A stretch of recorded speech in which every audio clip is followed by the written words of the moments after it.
sondas son instrumentos tubulares huecos que sirven para alcanzar una cavidad del cuerpo a través de la piel o de un orificio natural con propósitos diagnósticos, terapéuticos, de descompresión, profilaxis o alimentación.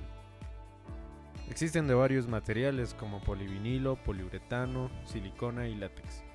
El calibre está estandarizado en unidades French, también conocidas como unidades Charrier o CH. Cada unidad equivale a 0,33 milímetros y vienen por colores.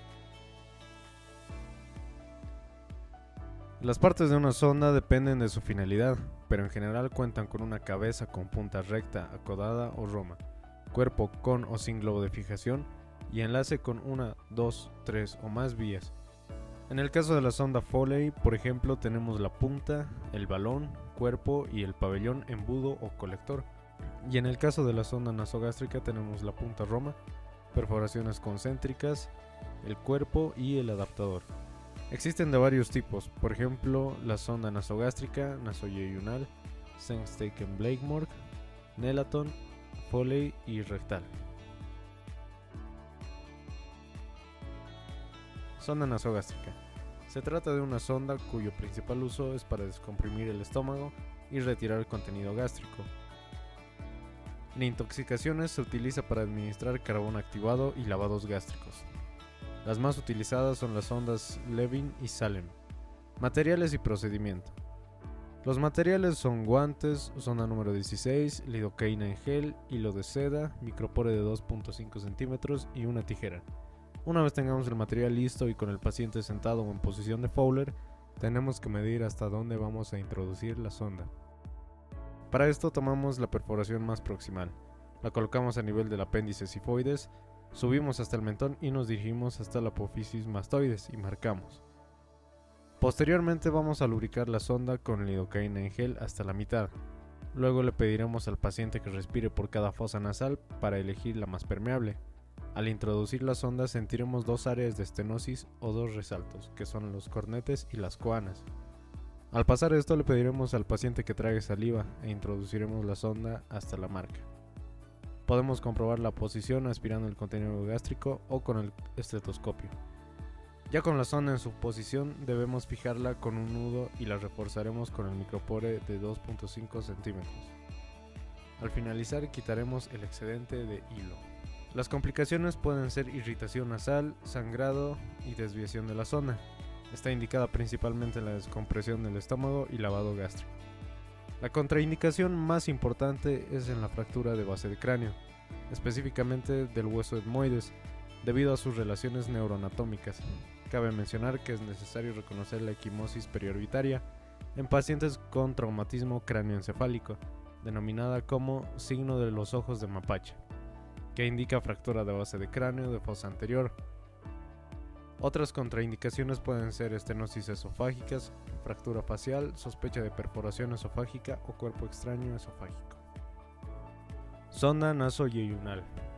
Una sonda nasoyeyunal es un tipo de dispositivo médico utilizado para la alimentación enteral en pacientes que no pueden alimentarse por boca.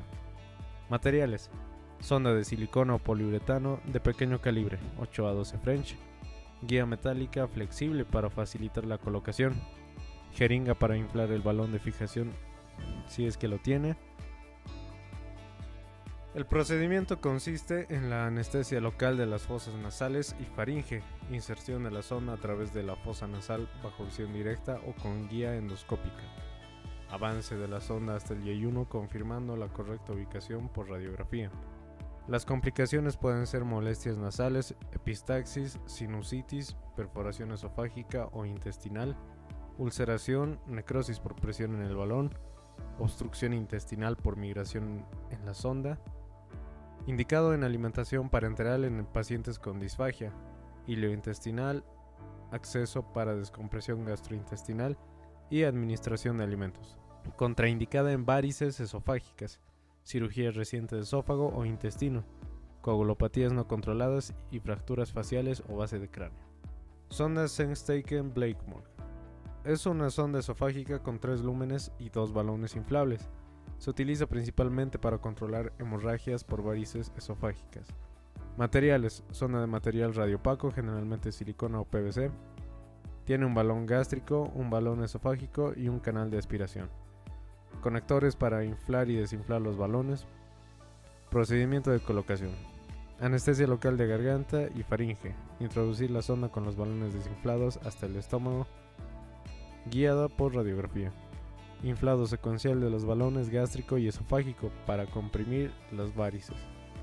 Debe haber una monitorización estrecha del paciente y correcta posición de los balones, manteniendo una correcta presión de inflado y evitar mantener los balones inflados por más de 4 horas. Las complicaciones pueden ser úlceras por presión del balón, perforación esofágica o gástrica, aspiración pulmonar y obstrucción en la vía aérea. Indicada en el control de hemorragia por varices esofágicas y puente temporal mientras se realiza el tratamiento definitivo. Contraindicada en varices esofágicas no sangrantes, estenosis o neoplasias esofágicas, cirugía reciente de esófago o estómago y coagulopatías severas. Sonda Foley es una sonda vesical con un balón inflable en el extremo distal. Permite el drenaje de la orina de la vejiga y su recolección. Para la sonda Foley vamos a necesitar los siguientes materiales: una bolsa de diuresis, una sonda Foley, un par de guantes, compresas de gasas, lubricante y una jeringa.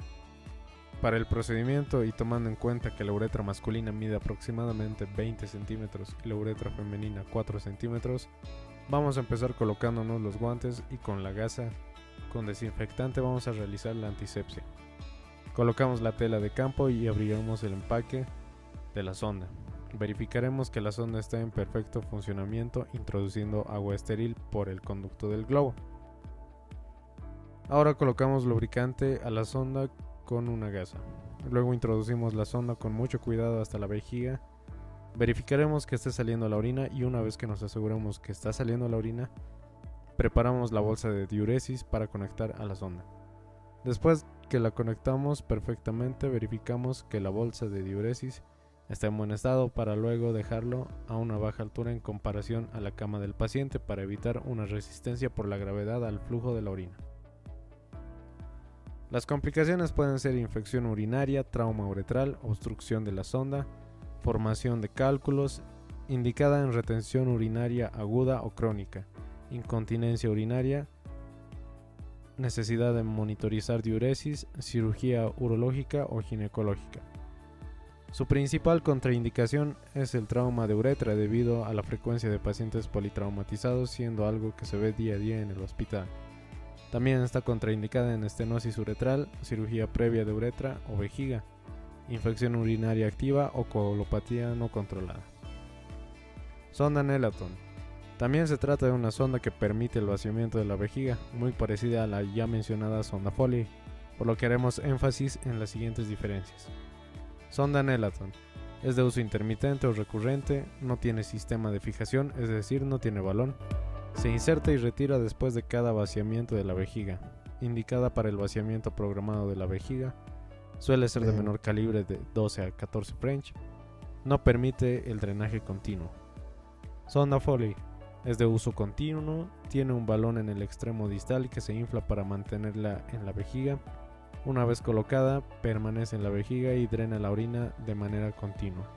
Indicada para el drenaje continuo de la vejiga. Suele ser de mayor calibre de 14 a 18 French y permite el drenaje y monitorización del volumen de orina. Es necesario tomar en cuenta todas estas características para realizar un buen manejo de la sonda Foley y Nelaton. El sondaje rectal es la introducción de una sonda flexible a través de los esfínteres anales externo e interno, para administrar un enema o ayudar a reducir la flatulencia. Para esto el paciente debe adoptar la posición de decúbito lateral, con la pierna inferior extendida y la superior flexionada por la rodilla y la cadera. Las sondas rectales se utilizan para descomprimir la presión en el intestino, por ejemplo en el hilo paralítico, obstrucciones intestinales y megacolon tóxico. Intubación. A pesar de que este procedimiento no se clasifica estrictamente dentro de las sondas, sigue el principio de estas al introducir un tubo en el organismo, aunque se limita a la vía aérea.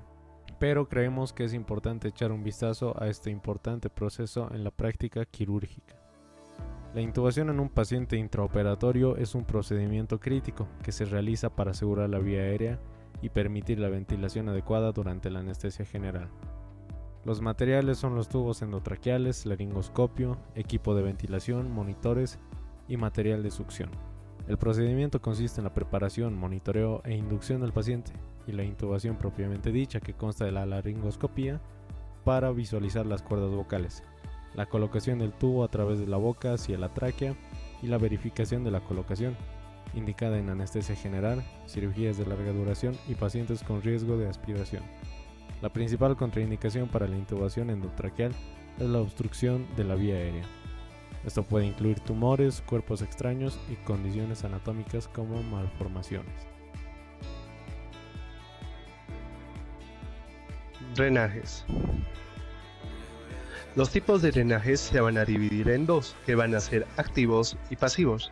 Los activos los llamaremos como aspirativos y los pasivos como no aspirativos. Empezando por los aspirativos, tenemos al drenaje de Zedong. Consiste en un tubo flexible de silicona o de látex, el cual va a estar conectado a un recipiente con vacío o de aspiración. Su función es evacuar líquidos como sangre o pus de la zona operada para prevenir infecciones y facilitar la cicatrización. Se utiliza en cirugías ortopédicas, abdominales y mamarias. No es recomendable en áreas con daño nervioso o alta movilidad. Infecciones en la zona de inserción tampoco se sugiere en ciertas cirugías por posible daño a la pared intestinal. Eficiencia: muy efectivo en la evacuación de líquidos acumulados. Prevención de infecciones: nos ayuda a reducir el riesgo de infección postoperatoria. Drenaje de Babcock. Consiste en un tubo flexible con una sonda Nelaton con una parte anterior multiperforada, el cual estará conectada a un sistema de vacío o de aspiración, el cual habrán de distintos tamaños según la necesidad. Se aplica presión negativa para aspirar los líquidos, gases de cavidades corporales y permitir la irrigación. Casos en los que se utiliza: cirugías ginecológicas para drenar abscesos o quistes, cirugías de mama para drenar hematomas o seromas. Especialmente estos se van a utilizar en ginecología. No es recomendable en áreas con tejidos blandos muy frágiles, pueden causar daño adicional. Cirugías donde haya riesgo de dañar órganos internos, como puede ser en la presión intrapleural debido a la presión negativa aplicada.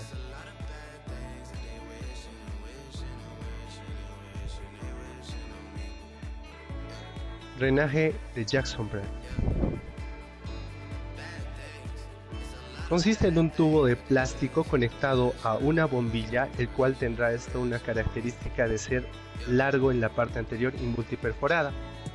La bombilla tendrá una forma de granada. Su diseño de la bombilla nos permite medir la cantidad de líquidos evacuados para recolectar líquidos corporales del lecho quirúrgico. Su propósito es prevenir la acumulación de líquidos, casos en los que sirve: cirugías de mama para drenar hematomas o seromas, cirugías abdominales para evacuar líquidos acumulados.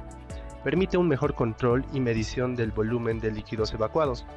No es recomendable en áreas con tejidos muy frágiles. Tener cuidado con la presión intratorácica negativa. Drenaje de Blake. Similar al drenaje de Jackson-Pratt,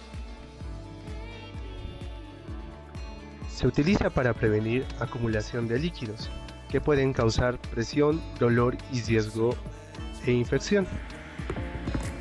Bueno, a continuación tenemos lo que son los drenajes pasivos por gravedad. Entre estos vamos a tener lo que es el drenaje de Kerr o T. Este drenaje de Kerr o T es utilizado para drenar lo que son cavidades y colecciones purulentas. También pueden drenar exudado a través de lo que es la diferencia de presiones o gravedad o compresión por órganos vecinos. Como indica su nombre, esta sonda de Kerr o T es un tubo de silicona o goma con forma de T. Este está utilizado para lo que son las vías biliares, por ende va a drenar lo que es la bilis. Esta sonda de Kerr o T, como indicamos, se utiliza en las vías biliares y drena alrededor de 500 a 700 ml de contenido biliar. Tiene también contraindicaciones que son las anomalías congénitas, las estenosis en los canales biliares y cuerpos extraños encontrados dentro de los canales. A continuación mostraremos el procedimiento y la preparación de un drenaje de té o de Kerr. Primero empezamos observando la permeabilidad de la zona de Kerr.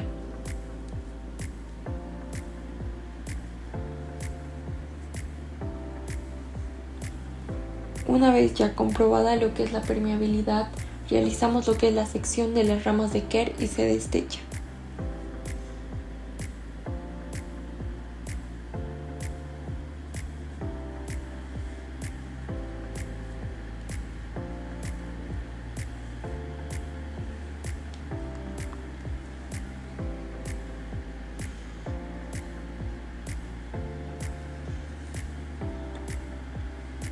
Ya observamos el drenaje destechado y para culminar lo que es el procedimiento realizamos un corte en B para que la extracción de esta sonda se nos sea mucho más fácil.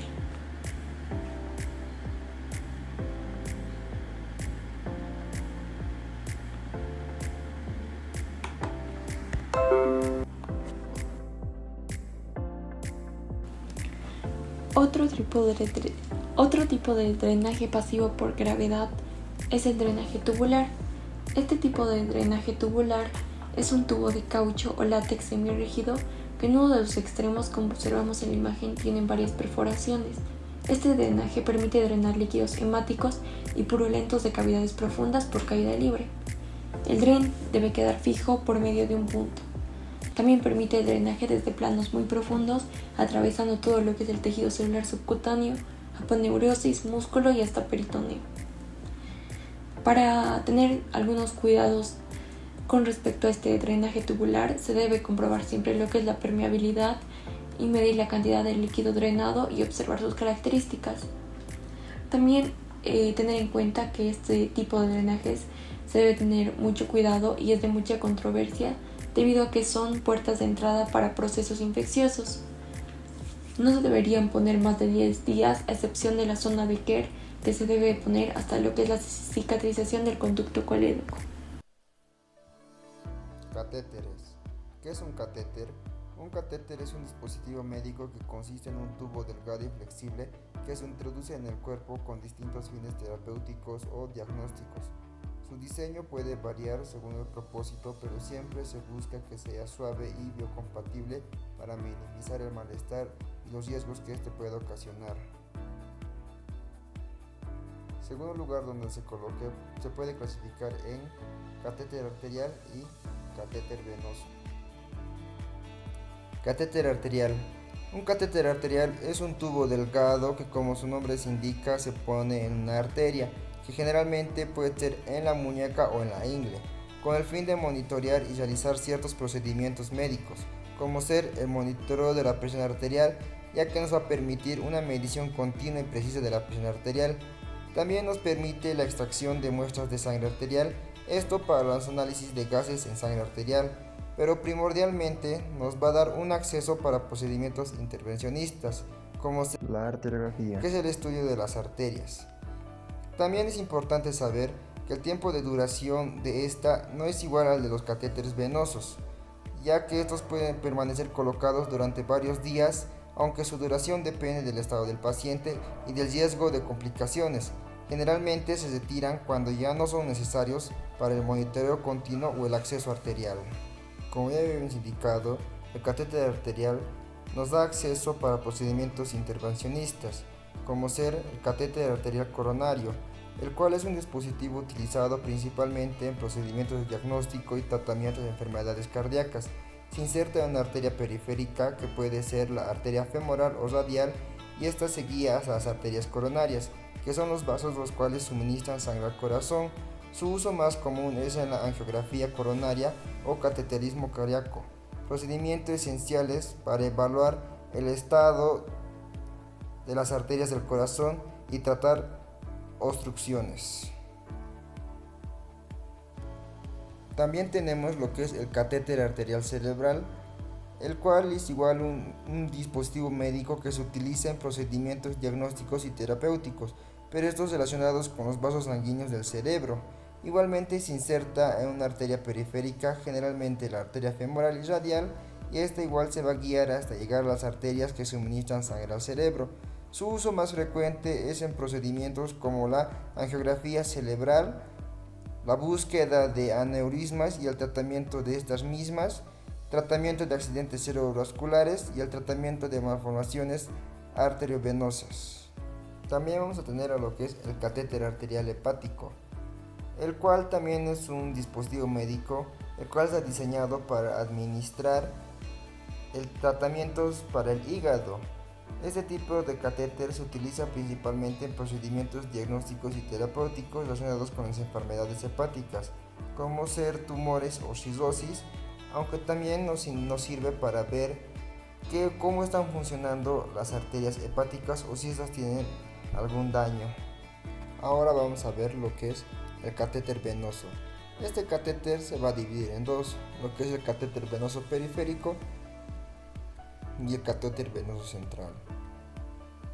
Ahora hablando del catéter venoso periférico, como su nombre indica, son catéteres los cuales se van a colocar en venas de la periferia, que pueden ser del antebrazo, ya sea en la basílica o en la cefálica, o venas de la mano. Este tipo de catéteres nos sirve para la administración de medicamentos,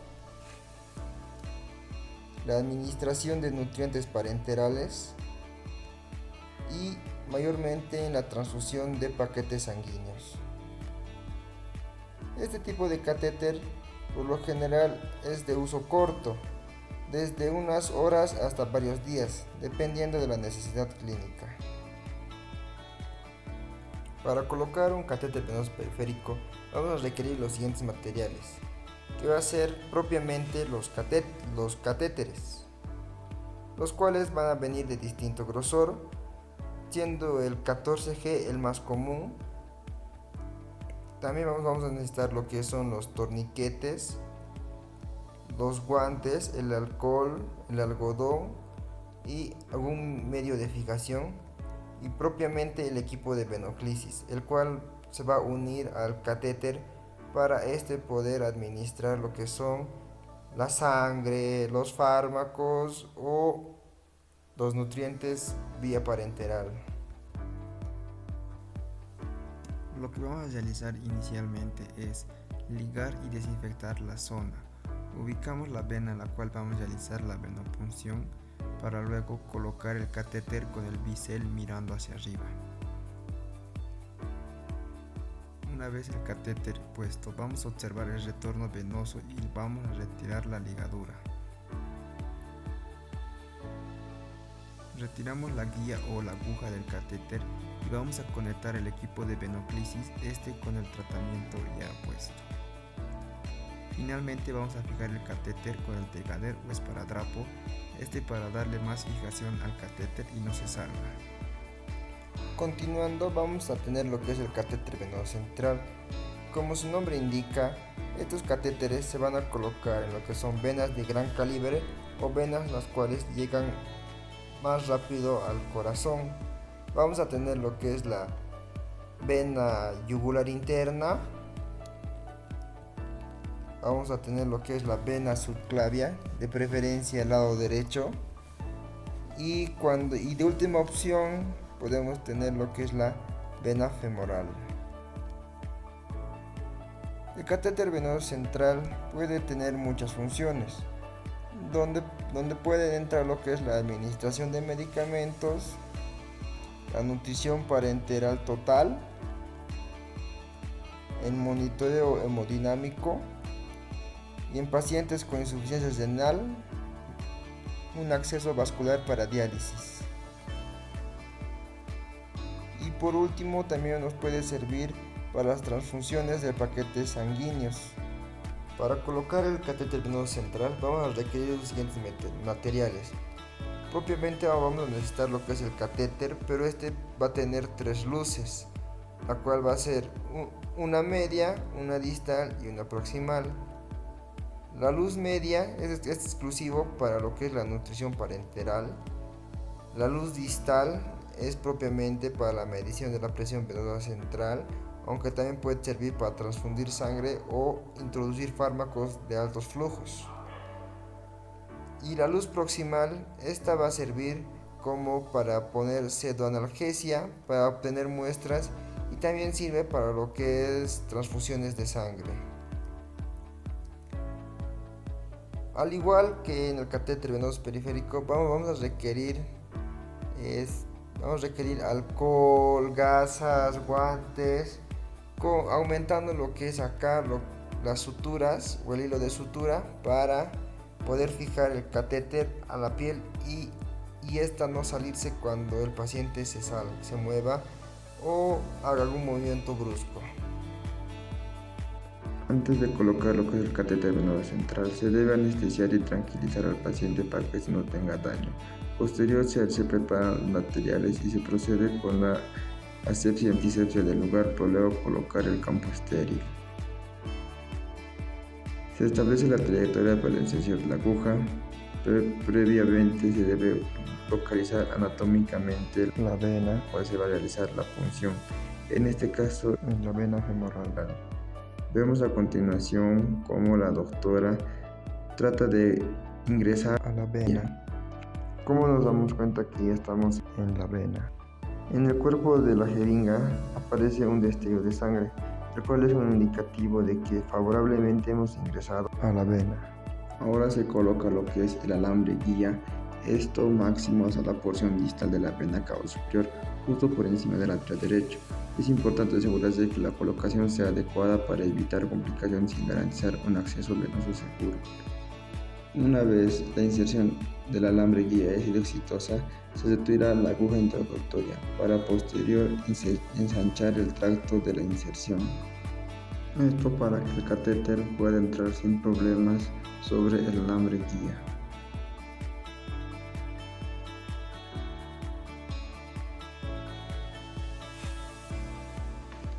Una vez ensanchada el tracto de inserción, posteriormente se coloca el catéter sobre el alambre guía.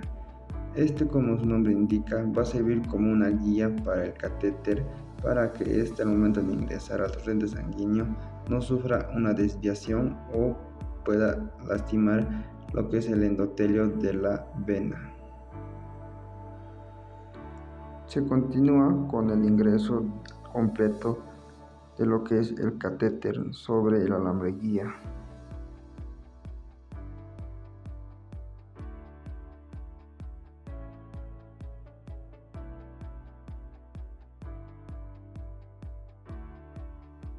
Una vez el catéter haya ingresado completamente, se procede con la retiración del alambre guía, esto a través de uno de los lúmenes o puertos que tiene el catéter venoso central.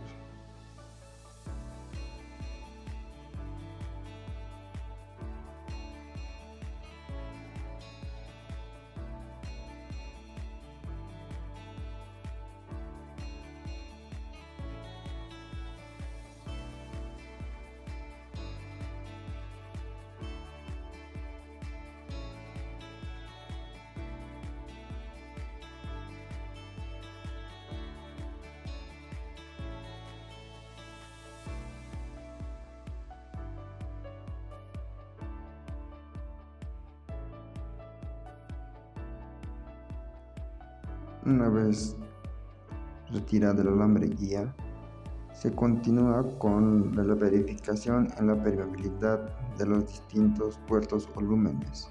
Esto para ver si alguno de estos no haya sufrido una obstrucción al momento de ingresar el catéter.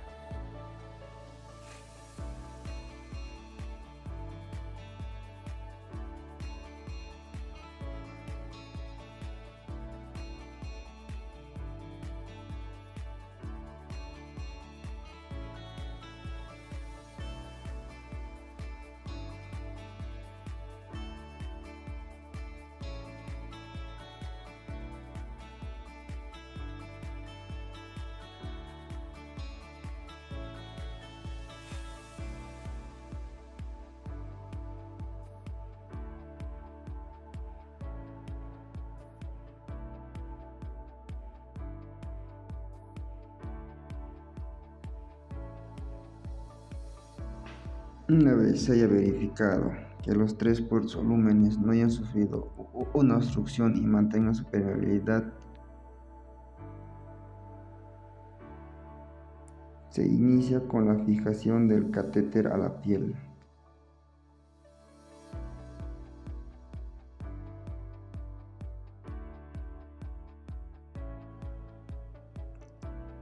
La fijación del catéter se realizará a través de unos puntos de sutura, los cuales realizará la doctora, esto para evitar que el catéter salga del torrente sanguíneo a causa de un mal movimiento del paciente o que el paciente quiera quitárselo a propósito.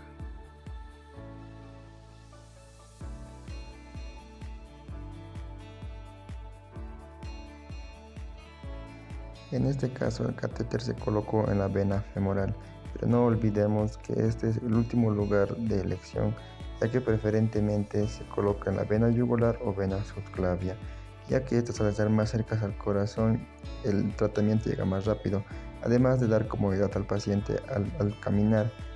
En este caso, al ponerse el catéter en vena femoral puede causar un poco de incomodidad al paciente, ya que al caminar el catéter irá colgado.